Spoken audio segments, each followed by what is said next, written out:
Hey, so I'm in Denver, Colorado, and we finally got one of our first snows, and it looks to be about a foot or so, or maybe a little bit under a foot. But what we're going to do here today is start up this truck, right?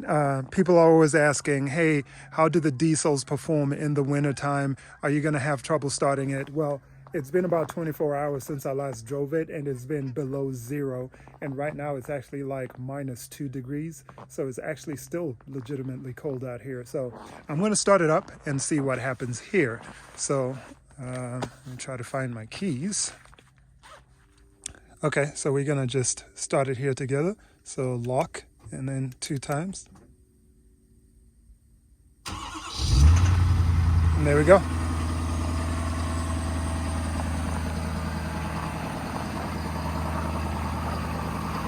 So it's about 2 degrees out here, like I said, and my truck started just fine, and it's been sitting for about 24 hours or a little bit less, but it's been sitting in these conditions. So if the diesel was going to freeze, it would have frozen by now. So one thing they always say, and I'm not sure how true this is that gas stations in winter cities, for example, always have an additive already in the diesel, so you don't have to add something extra on top of that. For those of you that have been in the military or worked on farms or whatever else not, you remember that your vehicle didn't need to sit that long in cold conditions for it not to start. It could just be overnight, you wake up in the morning, you try to start it, it's not going to start.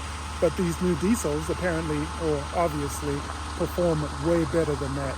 So I'm just going to warm it up here real quick, and I'm going to take it out for a little drive just to kind of see how it performs. It's all still stock,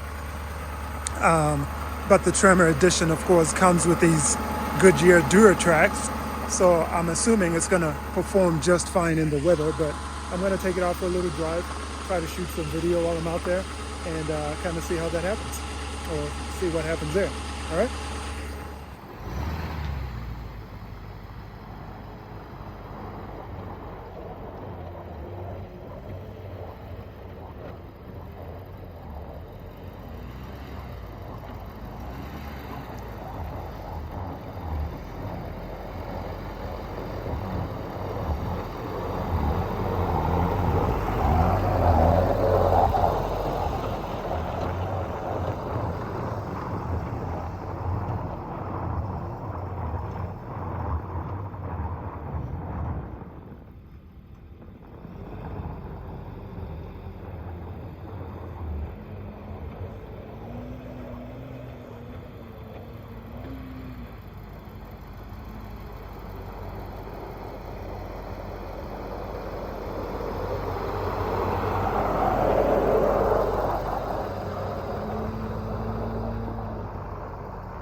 All right, so just got done driving, and downtown was crazy, a bunch of snow out there, and parking lots as usual, some snow in there, and four-wheel drive takes you everywhere you gotta go.